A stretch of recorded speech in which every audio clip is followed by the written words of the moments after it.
यार पंजाब किंग्स के खिलाफ फाइनल प्लेइंग 11 अनाउंस हो चुकी है और सच बताऊं इस बार कुछ अलग है।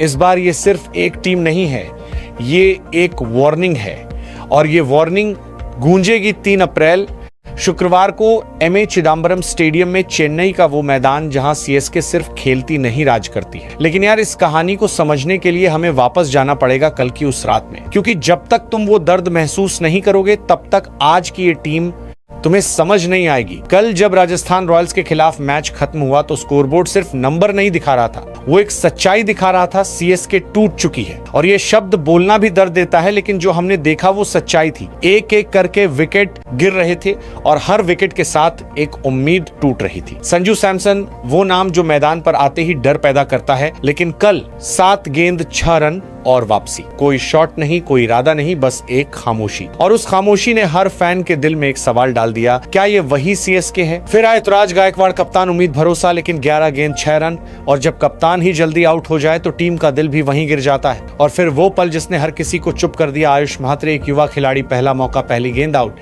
0। यार ये सिर्फ एक विकेट नहीं था, ये एक सपना टूटने जैसा था। और कैमरा जब डगआउट में गया और धोनी को दिखाया, वो कुछ नहीं बोले, लेकिन उनकी आंखों में जो था वो हर किसी ने महसूस किया। सरफराज खान अकेले लड़ रहे थे, 17 रन, लेकिन हर रन में दर्द था। शिवम दुबे 4 गेंद 6 रन और खत्म। पूरा स्टेडियम चुप, टीवी के सामने बैठे लोग चुप और सोशल मीडिया। यार वहां तो फैसला हो गया था, सीएसके खत्म, धोनी के बिना कुछ नहीं। और शायद पहली बार ये बात थोड़ी सच लग रही थी।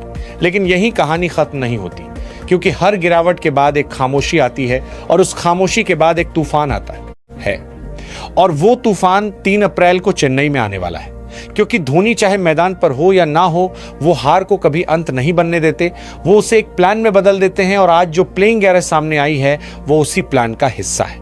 अब ध्यान से सुनो, क्योंकि अब शुरू होती है असली कहानी। सबसे पहला नाम ततुराज गायकवाड़। हाँ, वही ऋतु जिसने कल निराश किया, लेकिन धोनी ने उसे हटाया नहीं। क्यों? क्योंकि धोनी जानते हैं क्लास कभी खत्म नहीं होती। फॉर्म आता जाता है, लेकिन क्लास हमेशा रहती है।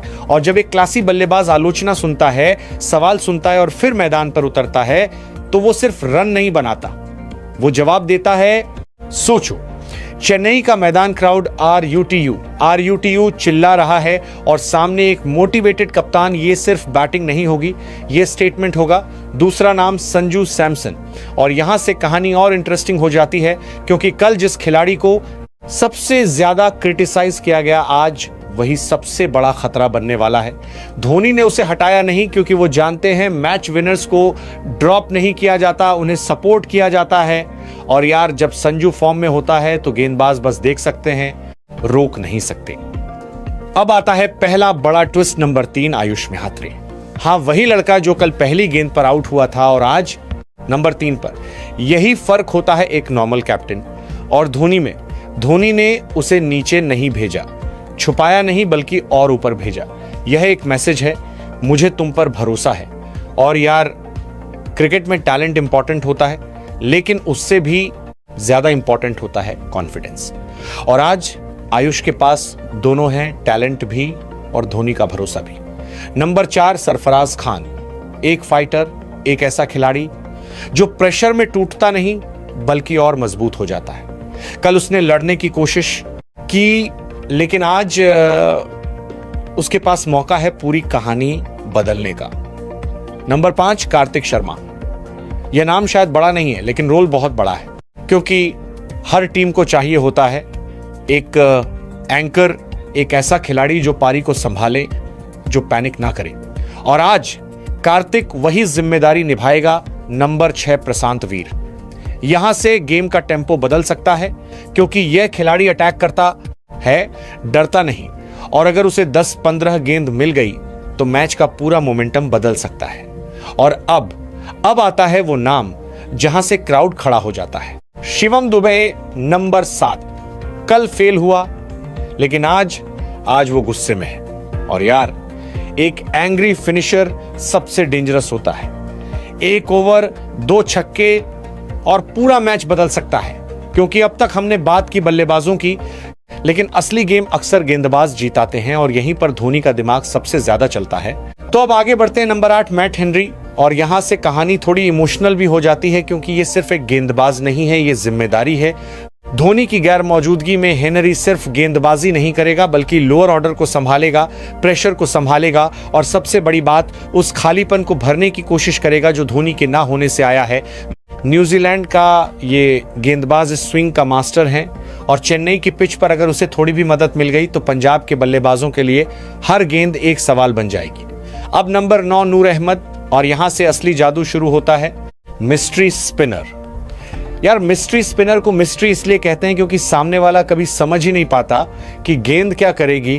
Googly, carrom ball, flight, variation और ऊपर से चेन्नई की पिच जो स्पिनर्स का घर है। आज नूर अहमद सिर्फ गेंद नहीं डालेगा बल्कि पजल्स देगा और हर पजल का गलत जवाब विकेट होगा। अब नंबर 10 जेमी ओवरटन, एक अंडररेटेड वेपन, लंबा कद, एक्स्ट्रा बाउंस और अनप्रेडिक्टेबल बॉलिंग। जब बल्लेबाज स्पिन के लिए रेडी होता है और अचानक बाउंस आता है तो वही गलती होती है और ओवरटन वही गलती निकलवाएगा। और बैट से भी यह खिलाड़ी लोअर ऑर्डर में 15-20 रन देकर मैच का रुख बदल सकता है। नंबर 11 खलील अहमद, यह शुरुआत का खतरा है, left arm pace, in swing और सामने राइट हैंडेड बल्लेबाज। अगर पहले 2 ओवर्स में खलील ने एक विकेट निकाल दिया तो पूरा मोमेंटम सीएसके के पास चला जाएगा। लेकिन यार अगर तुम सोच रहे हो कि बस यही टीम है तो तुम धोनी को अभी भी अंडर एस्टिमेट कर रहे हो, क्योंकि असली दिमाग, असली ट्विस्ट अभी बाकी है। इंपैक्ट प्लेयर्स, यहीं पर मैच पलटता है, यहीं पर कहानी बदलती है। पहला नाम उर्विल पटेल, यह खिलाड़ी एक हिडन बॉम्ब है, left handed explosive batsman, strike rate खतरनाक, इंटेंट उससे भी खतरनाक। अगर मैच फंस गया, रन रेट गिर गया या मोमेंटम चाहिए तो बस एक डिसीजन और उर्विल मैदान पर। और ऐसे खिलाड़ी को सिर्फ 10 गेंद चाहिए, 10 गेंद और मैच खत्म। दूसरा impact player Mukesh Chaudhary, power play specialist, left arm swing. अगर पंजाब के ओपनर्स कंफर्टेबल हो गए तो मुकेश आएगा और गेम रीसेट करेगा, क्योंकि फ्रेश बॉलर, नई एनर्जी और स्विंग का कॉम्बिनेशन हमेशा विकेट दिलाता है। तीसरा नाम अकील हुसैन, यहां से स्पिन का जाल और गहरा हो जाता है। Left arm spinner, different angle, different pace. अगर बल्लेबाज नूर अहमद को समझ भी जाए तो अकील एक नया सवाल लेकर आएगा और तबीस में जहां बल्लेबाज सोचने लगता है वहीं गलती करता है। और अब सबसे एक्सपीरियंस, सबसे काम और सबसे dangerous impact player Mitchell Santner. ये फ्लैशी नहीं है लेकिन मैच विनर है। इकोनॉमी टाइट, लाइन परफेक्ट और सबसे जरूरी प्रेशर क्रिएट करना। जब रन्स रुकते हैं तो बैट्समैन रिस्क लेता है और वहीं विकेट गिरता है।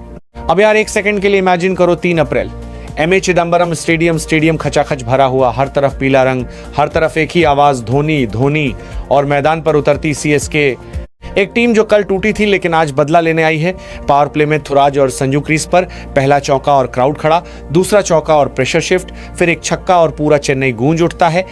मिडिल ओवर्स में नूर अहमद गेंद लेकर आता है, पहली बॉल बीट, दूसरी बॉल कंफ्यूजन, तीसरी बॉल ओयूटी और यही मैच टिल्ट हो जाता है। डेथ ओवर्स में शिवम दुबे क्रीज पर, बॉलर रेडी, क्राउड चीख रहा है, पहली बॉल 6, दूसरी बॉल 6 और यही कमबैक कंप्लीट हो जाता है। और जब आखिरी गेंद डाली जाएगी तो सिर्फ स्कोर नहीं बदलेगा बल्कि एक कहानी लिखी जाएगी, एक जवाब मिलेगा उन सबको जिन्होंने कहा था सीएसके खत्म। क्योंकि सीएसके खत्म नहीं होती, सीएसके वापस आती है और जब सीएसके वापस आती है तो इतिहास बनता है। तो यार अगर तुम भी इस कमबैक पर बिलीव करते हो, अगर तुम भी 3 अप्रैल को चेन्नई में इतिहास बनते देखना चाहते हो तो इस वीडियो को अभी लाइक करो, चैनल को सब्सक्राइब करो और नीचे कमेंट में बताओ आज का हीरो कौन होगा, ततुराज, संजू, दुबे या कोई इंपैक्ट प्लेयर। नाम लिखो और जोर से बोलो विसल पड़ू।